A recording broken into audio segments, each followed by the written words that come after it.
Hello, it is 11 a.m. here in London. It's 7 p.m. in Tokyo. I'm Monita Rajpal. You're watching CNN, the world's news leader, and this is World One. Also ahead, debt, downgrades, and despair. Another huge wave of selling hits the stock markets. Street violence is spreading across the United Kingdom. Parts of London descended into chaos in a third night of rioting and looting, and there were similar scenes in other big cities. Violence flared up in Leeds, in Bristol, Birmingham, and Liverpool. Police clashed with gangs of young people all across London on Monday night with buses and cars set alight. We want to give you a look now at the spread of the street violence in the past couple of days. Disturbances have been reported in cities like Birmingham, in Leeds, and in Bristol. Now, here's a closer look at London itself. There has been trouble in all of these different parts of the capital. It spreads all the way from the east, the north, the south of the river, and also into the west. In some places, it was what police called minor incidents,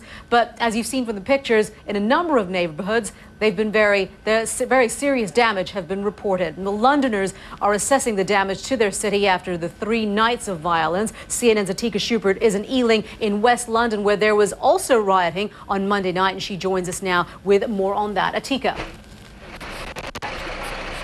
Well, Monita, this is one of the most shocking incidents of that looting and rioting, because this is normally a very quiet suburb, basically known more for its pretty houses as a residential area, but instead you can probably see behind me on my left, behind me I've got the shattered windows of a grocery store that's been broken into and looted, and actually the fire brigade is now checking it to make sure to see that the fire that was in British Prime Minister David Cameron there using words such as sickening, criminality pure and simple, and calling those that have been rioting on the streets of London and other parts of the capital as well as thugs. We want to bring in CNN's Max Foster, who is at Downing Street, where we just heard the Prime Minister and where he had just held emergency talks with police and ministers. Very strong words that we heard there from the Prime Minister, Max. Yeah, Parliament being recalled on Thursday, so he's really showing that Westminster is in control of this. A huge amount of concern that no one's in control of this, apart from the youths we've been seeing rioting on the streets.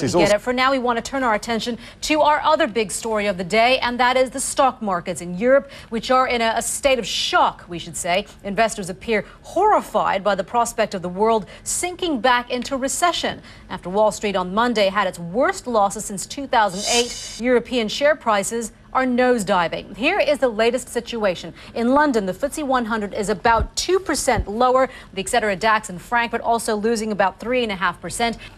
Well, Charles Hodson joins us now. He's been tracking this story with CNN's World Business Today. And Charles, I think I may have made a mistake when I actually said that in Asia, the trading is in Hong Kong, the biggest loser, the Hang Seng falling almost 6%. That's shocking.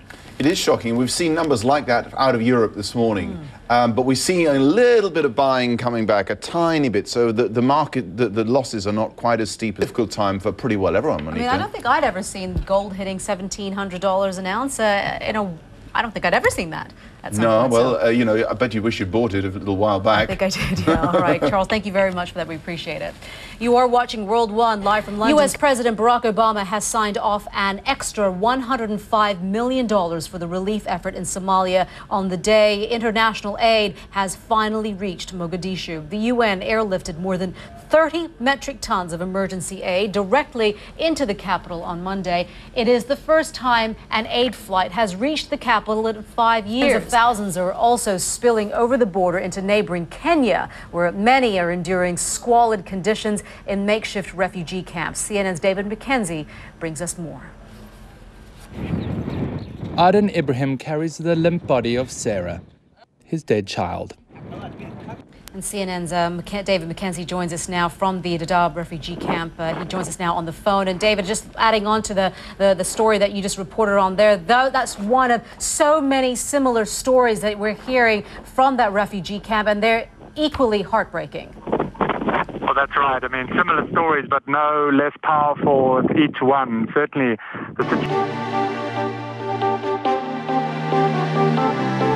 Explosions have lit up the night sky in Tripoli. Overnight airstrikes rained down on the Libyan capital for about an hour, leaving whole neighborhoods without power. Meanwhile, the tug of war between the rebels and Gaddafi's forces continues. Battles rage back and forth across Libya. The NATO blockage of Tripoli means many people living in the capital are enduring extreme hardship. As Ivan Watson reports, some civilians in Tripoli are starting to wonder where their loyalties lie.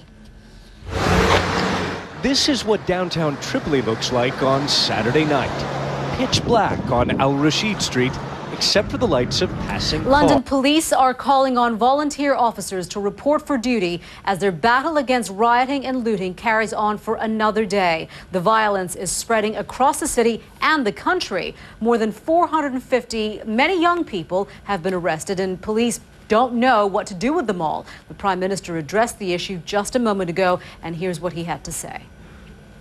People should be in no doubt. So what's driven people to lash out like this? We're joined now by Professor John Pitts from Central London. He's an expert in youth crime and the director of the Vauxhall Centre for the Study of Crime. Professor, thank you very much for being with us. There have been so many debates about what has caused all of this, whether it is race-related, whether it is gang-related. What do you make of what's going on in the streets of London today? I think the trigger was obviously the confrontation in Tottenham outside the police station. Pitts, thank you so much for your time. We appreciate that. Thank you.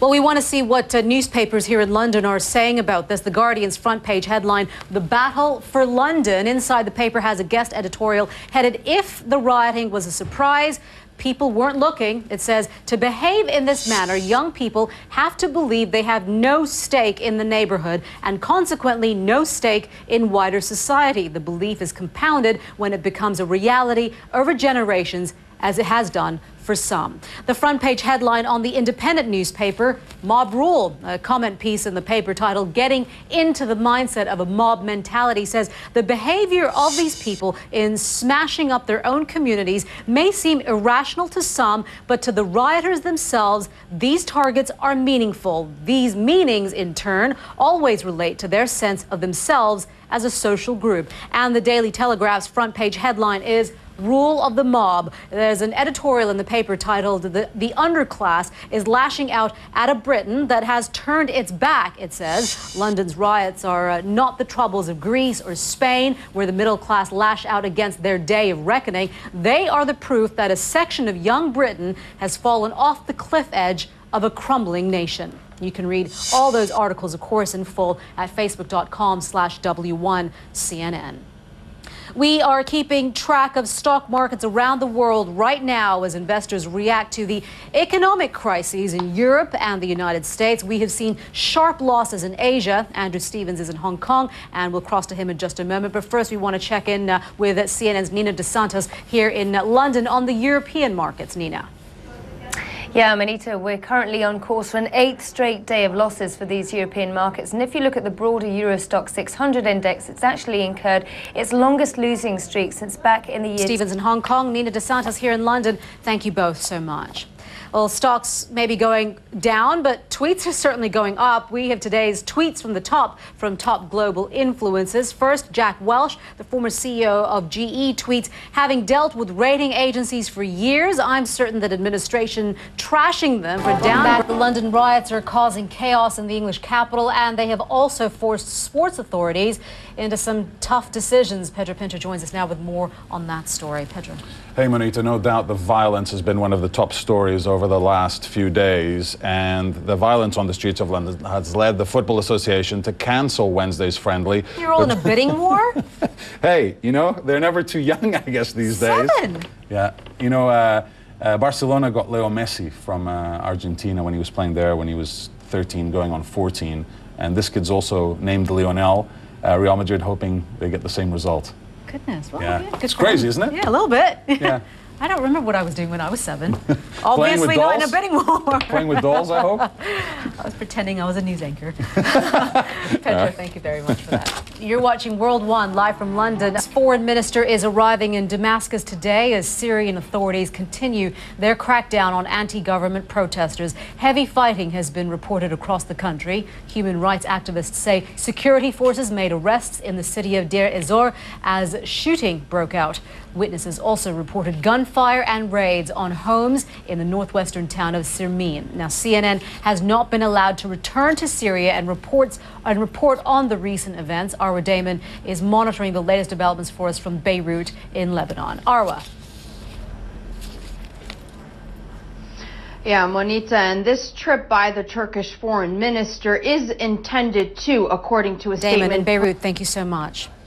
Let's take a look at the weather situation now. There is more heavy rain in parts of China, even after Muifa having moved away. Meteorologist Jennifer Delgado joins us now from the World Weather Center with all the details. Jen. Hi, Monita. Yeah, Muifa actually made landfall Monday evening across North Korea. We'll get to that in just a moment. But back over to you.